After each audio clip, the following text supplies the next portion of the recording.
امریکی دارالحکومت واشنگٹن میں موجود پاکستان کی 3 سفارتی جائیدادوں میں سے ایک جائیداد جو شہر کے انتہائی اہم اور بہترین محل وقوع میں واقع ہے، اسے فروخت کیے جانے کی تیاری ہو رہی ہے۔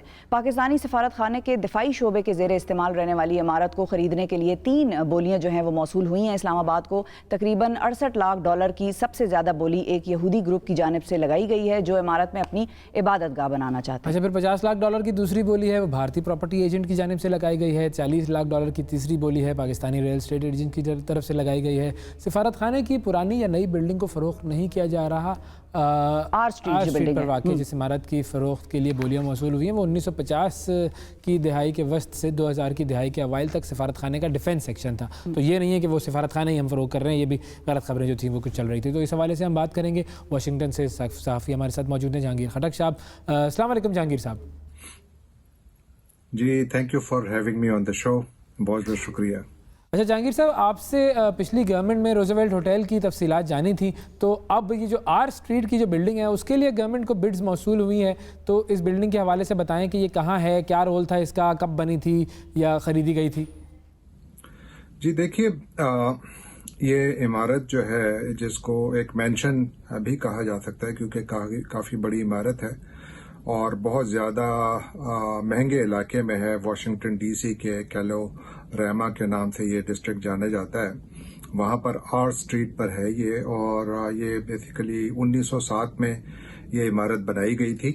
13,500 اسکوائر فٹ کورڈ ایریا ہے اس کا۔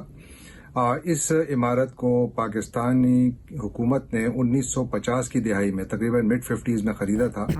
یہ وہ دور تھا جب یہاں امریکہ میں سید امجد علی، جو بعد میں پاکستان کے فائنانس منسٹر بھی بنے، وہ یہاں پر پاکستان کے ایمبیسڈر تھے۔ یہ اس وقت خریدی گئی تھی، اور 50 کی دہائی سے ارلی 2000 تک اس عمارت میں پاکستان کی ڈیفنس اٹیچی اور دوسرے جو فوجی امور سے متعلق واشنگٹن ڈی سی میں موجود اہلکار تھے، ان کا یہ دفتر ہوا کرتا تھا۔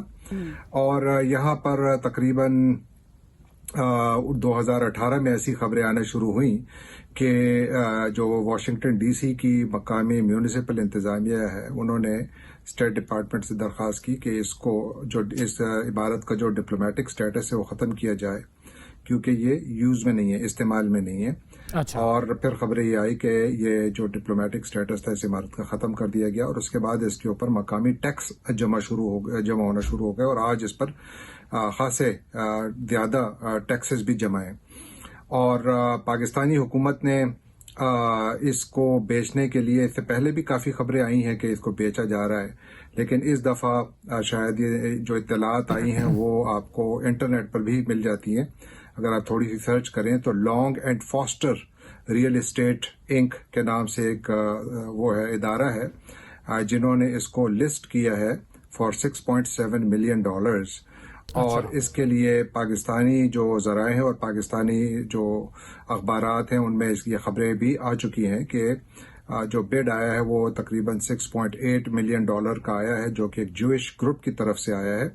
اور خبریں یہ ہے کہ یہ جوئش گروپ یہاں پر ایک سائناگوگ بنانے کا ارادہ رکھتا ہے اگر وہ یہ خرید لیں۔ دوسرے نمبر پر ایک اور بڈ بھی آیا ہے جو کہ بنیادی طور پر ایک انڈین امریکن کی طرف سے آیا ہے، $5 ملین کی آفر ہے، اور پھر تیسرا بڈ ایک پاکستانی ریئلٹر کی طرف سے آیا ہے جنہوں نے $4 ملین کی آفر کی ہے۔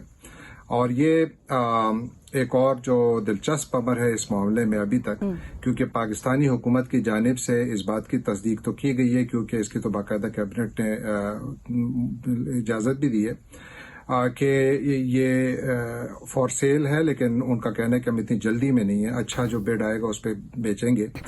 اور لیکن ایک چیز جو لیٹسٹ ہے، یعنی آج جو لانگ اینڈ فاسٹر کی ویب سائٹ پر جہاں پر یہ لسٹڈ ہے یہ عمارت، وہ انہوں نے اس کو اپڈیٹ کیا ہے آج، اور اس کے مطابق یہ ٹیمپرریلی اس جو پراپرٹی ہے اس کو لسٹنگ سے ہٹا دیا گیا ہے، یعنی نام ہے اس کا، قیمت بھی ہے، لیکن فی الحال لگتا یہ ہے کہ وہ جو کمپنی ہے ان کا کہنا ہے کہ فی الحال یہ برائے فروخت نہیں ہے۔ کیا اس کا یہ مطلب ہے کہ سودا فائنل ہو چکا ہے جو خبریں اس سے پہلے پاکستانی میڈیا میں آئی تھی یا نہیں؟ اس کے بارے میں پاکستانی جو سفارتی ذرائع ہیں وہ فی الحال کوئی تصدیق یا اس کی جو وہ نہیں کر رہے، ڈینائی نہیں کر رہے. ٹھیک ہے. اچھا، یہ تو آر اسٹریٹ بلڈنگ کی بات ہو گئی. اس بلڈنگ کے علاوہ وہاں پاکستانی ایمبیسی کی کتنی پراپرٹیز ہیں، ان کے بارے میں بھی ذرا بتائیں. دیکھیے، واشنگٹن ڈی سی کے علاقے میں پاکستان کی حکومت جو ہے اس کی کم از کم 4 پراپرٹیز ہیں جو کہ سب کو معلوم ہے. ایک تو وہ جو کہ پاکستان کی موجودہ ایمبیسی ہے جو کہ 2004 میں مکمل کی گئی اور پھر 2004 میں یعنی پاکستانی سفارتخانہ یہاں منتقل ہوا. پھر دوسری پرانی عمارت ہے جو کہ میساچوسیٹس ایونیو واشنگٹن کا جو ہے وہاں پر ہے. یہ بھی کیلوراما ہی کا ایریا ہے، 2315 میساچوسیٹس ایونیو. یہاں پر پاکستان کی پرانی ایمبیسی بلڈنگ ہے جو کہ اس وقت بالکل استعمال نہیں ہو رہی، یعنی 2004 کے بعد سے اس کا کوئی استعمال نہیں ہوا. اچھا. اور یہ بھی بڑی تاریخی عمارت ہے کیونکہ جب 1947 میں پاکستان آزاد ہوا اور پاکستان کے پہلے جو سفیر تھے یہاں پر مرزا ابو الحسن اصفہانی یا MAH اصفہانی، انہوں نے یہ خریدی تھی اس وقت، اور اس وقت سے لے کر 2000 کی ارلی اوائل تک یہ پاکستان کی ایمبیسی کے طور پر یہاں پر کام کرتے تھے. لیکن جب پاکستان نے یہاں پر اپنا سفارتخانہ نئی بلڈنگ میں منتقل کیا تو اس کے بعد پھر اس کا استعمال ختم ہو گیا اور اس وقت سے لے کر ابھی تک یہ ڈورمنٹ ہے، یعنی اس میں کوئی استعمال کوئی نہیں کر رہا. پھر تیسری جو بلڈنگ ہے وہ پاکستان کے جو سفیر ہیں ان کی رہائش گاہ ہے جو ابھی بھی استعمال ہو رہی ہے. اور چوتھی جو ہے وہ یہ بلڈنگ ہے یعنی آر اسٹریٹ پر جو واقع ہے، یہ بھی خالی ہے، جو کہ پاکستانی حکومت اس وقت بیچنا چاہ رہی ہے. جو پہلے پاکستان کے جو وزارت دفاع سے متعلق جو افراد تھے وہ یہاں پر اپنا اس کو بطور دفتر استعمال کرتے تھے. تو یہ 4 بڑی پراپرٹیز ہیں جو کہ ابھی تک موجود ہیں، جن میں سے ایک پراپرٹی جس کا ابھی تک میں نے پہلے ذکر بھی کیا اس کو بیچا جا رہا ہے اور اس کے لیے لسٹ کیا ہوا ہے انہوں نے، اور 3 بیڈرز آئے ہیں. زیادہ بیڈرز نہ آنے کی ایک وجہ جو بیان کی جا رہی ہے وہ یہ ہے کہ چونکہ اس پراپرٹی پر کافی زیادہ ٹیکسز بھی جمع ہیں اور جو بھی اس کو خریدے گا اس کو اس پراپرٹی سے متعلق جو واجب الادا پرانے ٹیکسز ہیں وہ بھی ادا کرنے ہوں گے. تو اس لیے زیادہ لوگ شاید اس میں بہت زیادہ انٹرسٹڈ نہیں ہے، اگرچہ یہ بہت زیادہ مہنگا علاقہ ہے. اور جو انہوں نے پراپرٹی کی ویلیو رکھی ہے وہ میرا خیال ہے $437 پر اسکوائر فٹ ہے، جبکہ گوئنگ ریٹ اس علاقے میں ہے $600 سے زیادہ، $600 پر اسکوائر فٹ سے زیادہ ہے.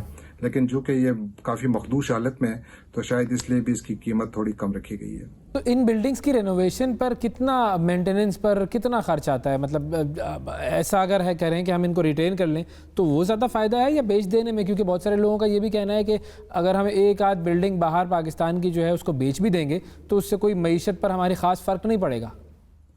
دیکھیے، جو عمارت بیچی جا رہی ہے یعنی جس کا میں نے ابھی پہلے ذکر کیا، اس پر کم از کم جو اس وقت تک اطلاعات ہیں وہ یہی ہیں کہ اس پر پاکستانی حکومت نے کبھی بھی کوئی پیسہ خرچ نہیں کیا. جس حالت میں تھی اسی حالت میں رکھی گئی. اور اس سے متعلق کافی شکایات بھی تھیں کیونکہ واشنگٹن ڈی سی ہی کے کچھ میڈیا آؤٹلیٹس میں چند سالوں سے مسلسل ایسی خبریں آتی چلی آ رہی ہیں کہ جس میں اس بلڈنگ کا ذکر ہے. ایون واشنگٹن پوسٹ نے 2017 میں ایک رپورٹ بھی شائع کی تھی جس میں ان کا کہنا تھا کہ کچھ عمارتیں تھیں جس میں سری لنکا کی ایک عمارت تھی، سربیا کی ایک عمارت تھی، یوگوسلاویا کی ایک عمارت تھی، جن کی جو عمارتیں تھیں بڑی مخدوش حالت میں تھی اور وہاں پر اس بلڈنگ کا بھی ذکر تھا. تو حالت تو اس کی خراب تھی لیکن اس پر پاکستانی حکومت نے کبھی خرچہ نہیں کیا. ہاں، البتہ پاکستان کی جو پرانی ایمبیسی ہے جو اس وقت بند پڑی ہے، یعنی 2004 سے ابھی تک بند پڑی ہے، وہ اور ایمبیسیڈر کا ریزیڈنس، اس پر حکومت پاکستان نے کچھ پیسہ خرچ کیا ہے. 2009 سے یہ سلسلہ شروع ہوا تھا اور حسین حقانی صاحب اس وقت پاکستان کے سفیر تھے واشنگٹن میں، اس وقت اس پر کام شروع ہوا تھا. اور نیشنل بینک آف پاکستان سے کچھ تقریباً $7 ملین کا قرضہ لیا گیا تھا جس سے یہ پیسے جو ہے اس کی رینوویشن یعنی ایمبیسی اور ایمبیسیڈر کے ریزیڈنس پر کی رینوویشن پر لگائے گئے تھے. اس کے علاوہ کوئی زیادہ خرچہ یعنی اس عمارت پر کوئی خرچہ نہیں کیا گیا. یہ اسی حالت میں ہے تقریباً جس حالت میں خریدی گئی تھی اور گزشتہ کئی سالوں سے اسی حالت میں ہے، بلکہ ابھی تو بہت زیادہ بری حالت میں ہے کیونکہ جو لوگ وہاں رہتے ہیں ان کا کہنا ہے کہ یہ ایسی ہے کہ کئی لوگوں کا یہ خوف ہے کہ کہیں کچھ حصے اس کی، پوری عمارت تو نہیں لیکن کچھ حصے اس کے کافی مخدوش ہیں. اور اس کو وقت آ گیا کہ شاید اس کو گرایا جائے یا اس کو رینوویٹ کیا جائے۔ اچھا یعنی کہ اس قدر یہ مخدوش ہے کہ ہیلتھ ہیزرڈ بھی بن سکتی ہے یہ۔ اچھا جہانگیر صاحب فائنلی یہ بتائیے کہ کیونکہ ظاہر ہے آپ وہاں رہے ہیں، آپ ان معاملات کو بہت گہری نظر سے دیکھتے ہیں اور آپ کا بھی ایک انالیسز ہے، اگر اس وقت جب ہم نے آپ سے روزویلٹ کی بات کی تھی اس وقت اس کو بیچنا اگر غلط تھا اور بڑا شور اس پر مچا، تو کیا مطلب آپ کا یہ ماننا ہے کہ آج پاکستان کے انٹرنیشنل ایسٹس اس طرح بیچنا ٹھیک ہے؟ دیکھیے جہاں تک یہ بات ہے یعنی پراپرٹیز کو بیچنے کی، کیا یہ اچھا فیصلہ ہے یا برا فیصلہ ہے؟ اگر تو یہ اس وجہ سے بیچی جا رہی ہے کہ پاکستان کے اکنامک مسائل بہت زیادہ ہیں اور شاید اس سے کچھ امداد ملے، تو میرا نہیں خیال کہ یہ ایک اچھا فیصلہ ہوگا۔ 350 ارب ڈالر کی اکانومی کے لیے 5-6 ملین ڈالر کی زیادہ وقت نہیں ہونی چاہیے بالکل۔ لیکن اگر یہ اس وجہ سے بیچی جا رہی ہے کہ یہ کوئی استعمال میں نہیں ہے اور ایسے ہی پڑی ہوئی ہے، اور شاید ہمارے جو اکابرین ہیں وہ اس کے اچھے استعمال کے حوالے سے کوئی فیصلہ بھی نہ کر پائے، تو پھر اگر اس کو بیچنا چاہیں تو یہ کوئی میرا نہیں خیال کہ کوئی نئی بات ہے، کیونکہ دنیا کے مختلف ممالک یہ کام کرتے رہے ہیں۔ امریکہ کی اپنی اگر آپ دیکھیں اسٹیٹ ڈپارٹمنٹ کی کا اپنا کہنا ہے کہ ان کی تقریباً کوئی پوری دنیا میں 220 جگہوں پر ان کے 3,500 ایسٹس ہیں، پراپرٹیز ہیں ان کی 3,500، اور وہ 220 لوکیشنز پر ہیں۔ اس میں سے امریکہ کی حکومت بھی گاہے بگاہے پراپرٹیز بیچتی رہی ہے، یعنی اسٹیٹ ڈپارٹمنٹ کے اپنے اعداد و شمار کے مطابق 1997 اور 2001 یعنی 1997 اور 2001 کے درمیان کا جو عرصہ تھا، اس دوران امریکی حکومت نے دنیا کے مختلف حصوں میں 104 اوورسیز پراپرٹیز جو تھی ان کو بیچا تھا۔ ٹھیک ہے، تو یعنی کہ یہ ایک نارمل پریکٹس ہے، لیکن ڈیپینڈ کرتا ہے کہ اگر ہم اس پر ریزن پہ ڈیپینڈ کرتا ہے کہ کیا ریزن ہے اس کو بیچنے کا۔ بہت شکریہ ادا کریں گے جہانگیر خٹک صاحب، آپ نے وقت نکالا، واشنگٹن سے ہمیں جوائن کر رہے تھے ناظرین، اور پاکستان کے انٹرنیشنل ایسٹس کے حوالے سے بات ہو رہی تھی۔